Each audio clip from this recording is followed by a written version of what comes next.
नमस्कार, मेरा नाम है डॉक्टर पुरुधमन और आज इस वीडियो में हम बात करने वाले हैं पानी के बारे में। गर्मी बहुत है, मई जून का महीना चल रहा है, मगर पेशेंट जो आजकल आ रहे हैं वो एक कंप्लेंट बहुत कॉमन लेकर आते हैं कि उनका यूरिन में जलन हो रही है। तो किडनी के पेशेंट जितने भी होते हैं अक्सर वो सुनते हैं कि उन्होंने पानी कम पीना है, और अगर पानी हम बहुत ज़्यादा कम कर दें और बॉडी में पानी की कमी होनी शुरू हो जाए तो हमारा जो यूरिन है ना वो बहुत ज़्यादा कंसनट्रेटेड हो जाता है।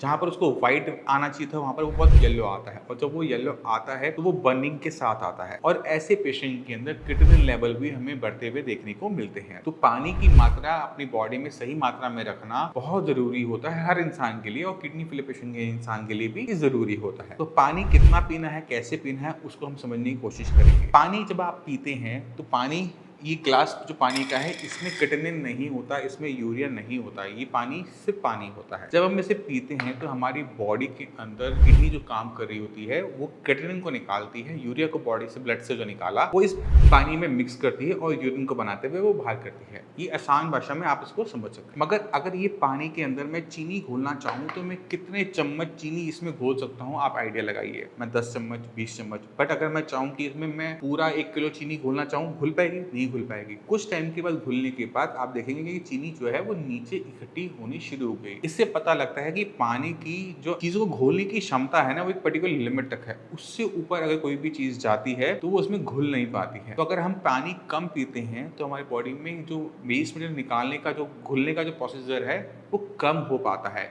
तो हमें प्लेंटी ऑफ वाटर लेना पड़ता है जिससे हमारा क्रिएटिनिन और यूरिया अच्छी मात्रा में उसमें डिसॉल्व होता हुआ बाहर जाए। बट किडनी फेलियर पेशेंट में दिक्कत क्या होती है कि जब किडनी खराब हो रही होती है तो बॉडी में स्वेलिंग भी देखने को मिल रही होती है। अगर स्वेलिंग बॉडी में देखने को मिल रही है इसका मतलब ये है कि बॉडी में पानी इकट्ठा हो रहा है, और अगर ये पानी बॉडी में इकट्ठा हो रहा है तो अलग तरह की कॉम्प्लिकेशंस को पैदा करता है। फ्लूइड ओवरलोडिंग की वजह से बीपी बढ़ जाता है, हार्ट पे प्रेशर पड़ता है, और अगर ये पानी आपके लंग्स में जाता है लेटते हुए तो आपके लंग्स खराब होने के भी चांसेस होते हैं। तो पानी की मात्रा ज़्यादा है तो नुकसान है, कम है तो नुकसान है। तो किडनी फेलियर पेशेंट को अपनी बॉडी के अंदर पानी की मात्रा को किस तरह से कंट्रोल करना है उसे समझना बहुत ज़्यादा ज़रूरी हो जाता है, और खासकर गर्मी के मौसम में। पहला काम हम क्या करेंगे, अपनी बॉडी में चेक करेंगे कि हमें स्वेलिंग है या फिर नहीं है। अगर आपकी बॉडी में स्वेलिंग होगी तो आपके पैरों पे मेनली वो नजर आएगी कि पैरों में पानी भर रहा है। तो अगर हम दबाते हैं वहां पे गड्ढा पड़ रहा है तो स्वेलिंग वहां पर है, और गड्ढे पड़ने को हम क्या कहते हैं, पिटिंग अडीमा, यानी दबने वाली सूजन। अब अगर पिटिंग अडीमा या स्वेलिंग आपको पैरों में देखने को मिल रही है मतलब बॉडी में पानी की मात्रा ज्यादा है।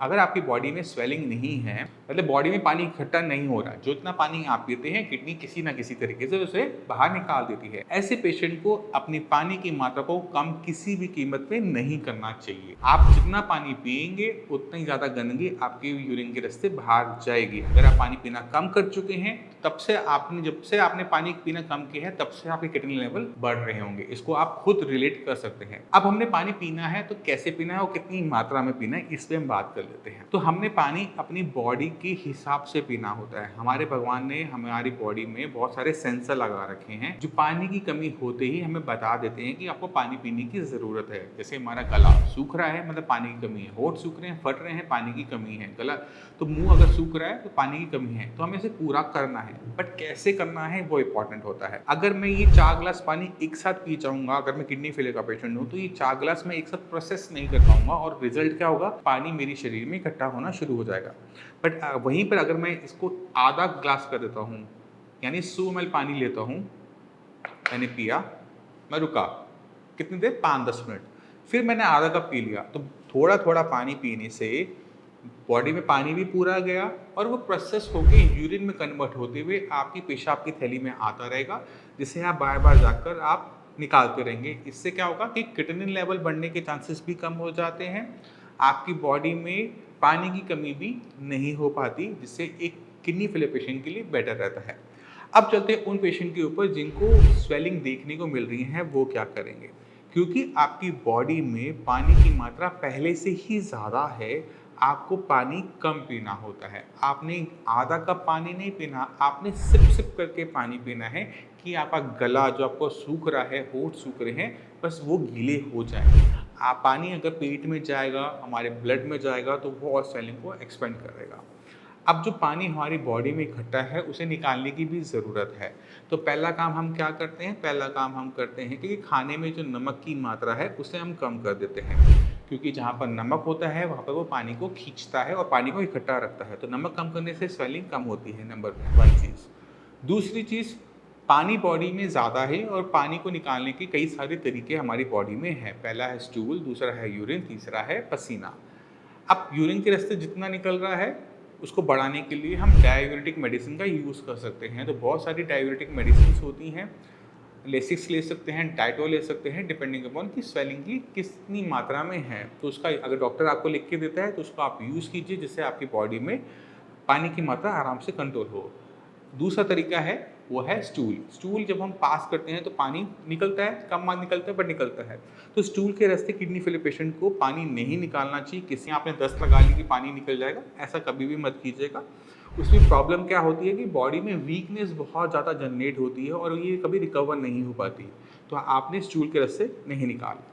तीसरा जो रास्ता है वो है स्वेटिंग के थ्रू। अगर हम पसीना निकालते हैं तो पसीने के रास्ते भी जो पानी निकल रहा है वो हमारी बॉडी में फ्लूइड को मेंटेन करने में हेल्प करता है। गर्मी के मौसम में पसीने आते हैं सभी को, बट किडनी फेलियर पेशेंट में यही पसीने नहीं देखने को मिलते। अब वो क्यों नहीं मिलते उसको हम अगली वीडियो में हम डिस्कस कर सकते हैं। मगर हमें अगर पसीने निकाले जाएँ तो हमारी बॉडी में पानी की मात्रा कंट्रोल होगी। अब पसीने निकालने के लिए हमें थोड़ी सी एक्सरसाइज करनी चाहिए या फिर हमें गर्मी में बैठना चाहिए। ये 2 ऑप्शन हमारे पास खुलते हैं। तो एक्सरसाइज किडनी फेलियर पेशेंट को एडवाइस नहीं होती, क्योंकि जितनी वो एक्सरसाइज करेगा उतना मसल मेटाबॉलिज्म बढ़ेगा और क्रिएटिनिन की मात्रा भी बढ़ेगी। तो हम एक्सरसाइज नहीं कर सकते। अब एक चीज़ रह गई, वो है हीट यानी गर्मी। तो अगर हम किसी भी तरीके से अपने पूरे शरीर पे भाप लेते हैं, सोना बात लेते हैं, तो उससे पसीने निकलेंगे। जब पसीने निकलेंगे तो बॉडी में से पानी निकलेगा, और अगर पानी निकल रहा है और पसीना हमारा नमकीन होता है तो नमक भी निकलता है, जिससे हमारी बॉडी में पानी की मात्रा को कंट्रोल करने में हेल्प मिलती है। जिन पेशेंट के पास सोना बाथ का ऑप्शन ना हो वो गर्म पानी में थोड़ी देर बैठकर भी इस चीज़ को कर सकते हैं। मगर एक दिक्कत होती है जब हम गर्म पानी में बैठते हैं, कि जब हम गर्मी में गर्म पानी में बैठते हैं तो पूरी बॉडी का जो टेम्परेचर है वो इंक्रीज़ होना शुरू हो जाता है, ब्लड बहुत गर्म हो जाता है, और जब ब्लड गर्म हमारे ब्रेन में जाता है तो वो हीट स्ट्रोक को पैदा कर सकता है। तो आपने ध्यान क्या रखना होता है कि अपने हेड को, अपने ब्रेन को आपने ठंडा रखना होता है। ये इस चीज़ में ध्यान रखा जाता है। अगर आपको करना नहीं आता, प्रोफेशनल्स नहीं है, तो इसको आप घर पे नहीं करेंगे, आप सोना बाथ से ही काम चलाइए, क्योंकि इसमें जो कॉम्प्लिकेशंस आ जाती हैं वो कभी सॉल्व नहीं होती। इस चीज़ का आपने ध्यान रखना है। अब जब हम एक किडनी फेलियर पेशेंट जिसकी बॉडी में स्वेलिंग हो रही है, ये सारी चीज़ें करते हैं, तो फ्लूइड बॉडी में कंट्रोल में होना शुरू हो जाता है। बट आपने ध्यान क्या रखना होता है कि आपकी ब्लड के अंदर टोटल प्रोटीन की मात्रा भी पूरी होनी चाहिए। तो जब भी आप KFT करवाते हैं तो उसमें टोटल प्रोटीन की एक वैल्यू आ रही होती है। अगर आपका बॉडी में, ब्लड में प्रोटीन कम है तो खून पतला हो जाता है, और खून पतला होने की वजह से पानी में बनकर पैरों में भरना शुरू हो जाता है। तो ऐसे पेशेंट जिनके अंदर स्वेलिंग है और टोटल प्रोटीन की मात्रा कम आ रही है, उनको प्रोटीन इंटेक की ज़रूरत होती है। बट प्रोटीन इंटेक से दिक्कत क्या होती है कि जितना वो प्रोटीन इंटेक करेंगे उतना क्रिएटिनिन लेवल बढ़ता है। तो इसको आप अपनी मर्जी से बिल्कुल मत कीजिएगा। तो जब आप कभी साई संजीवनी से जुड़ते हैं तो आपको हम कोशिश करेंगे कि आपको लाइट प्रोटीन डाइट पे रखा जाए। आपको प्रोटीन दिया जाएगा दूध का, दालों का, जिससे आपकी बॉडी में प्रोटीन की मात्रा कम ना हो, वो बढ़ना शुरू हो, और जो स्वेलिंग आ रही है प्रोटीन की कमी की वजह से उसको भी पूरा किया जा सके। हमने अभी तक बात कर ली कि हमने पानी कैसे पीना है, बट कितना पीना है अब हम इसको बात कर लेते हैं। तो अगर आपको स्वेलिंग नहीं है, पैरों में पानी नहीं भरा हुआ, तो पानी कितनी मात्रा में पी रहे हैं इसका हिसाब रखने की आपको ज़रूरत नहीं होती। आपने 1 कप पानी पिया, 10-15 मिनट बाद फिर 1 कप पी लिया, फिर 10-15 मिनट बाद 1 कप फिर दोबारा पी लिया। दिन में कितने कप पानी आप पी गए इसको आपको हिसाब रखने की ज़रूरत नहीं है। कब तक? जब तक स्वेलिंग आपको दिखनी शुरू नहीं हो जाती। अगर स्वेलिंग आएगी तो हम पानी कम करेंगे, स्वेलिंग नहीं है तो पानी का इंटेक हम प्रॉपर रखेंगे। जिन पेशेंट के अंदर स्वेलिंग है उनको पानी निकालने पे ध्यान देना चाहिए, ना कि पानी पीने में। जो भी डिस्कम्फर्ट हो रहा है पानी की कमी की वजह से उसको हम पूरा कर देंगे थोड़ा थोड़ा पानी पीकर, क्योंकि उनके अंदर यूरिन कभी भी येलो नहीं होता, उसमें जलन नहीं होती, तो पानी कम रख के भी निकालते रहेंगे। कब तक? जब तक स्वेलिंग चली नहीं जाती। जैसे ही बॉडी में से स्वेलिंग चली जाती है तो पानी की मात्रा को आप बढ़ाएंगे, जिससे आपके यूरिन में बर्निंग ना हो, दूसरा शरीर में पानी की कमी ना हो। और ऐसे जैसे जिन पेशेंट में स्वेलिंग चली जाती हैं उनको अपनी मेडिसिन को भी कम करना पड़ता है, खासकर वो मेडिसिन जो डायूरेटिक होती है, क्योंकि अगर हम किसी पेशेंट में स्वेलिंग नहीं है, उनको डायूरेटिक मेडिसिन देते रहते हैं तो उनकी किडनी पर भी बुरा असर पड़ता है। तो मैं उम्मीद करता हूँ इस वीडियो से आप समझ गए कि किडनी फेलियर पेशेंट में कैसे पानी पीना है, कितनी मात्रा में पीना है। फिर भी आपके माइंड में कोई भी डाउट, कुछ भी पूछना चाहते हो तो डॉक्टर्स अवेलेबल हैं, मैं अवेलेबल हूँ। आप मुझसे भी आके मिल सकते हैं, मेरे डॉक्टर से भी बात कर सकते हैं, जिससे आप अपनी जो परेशानी है पानी कम पीने की वजह से जो किडनी लेवल बढ़ रहा है उससे आप आराम से कंट्रोल कर सकें।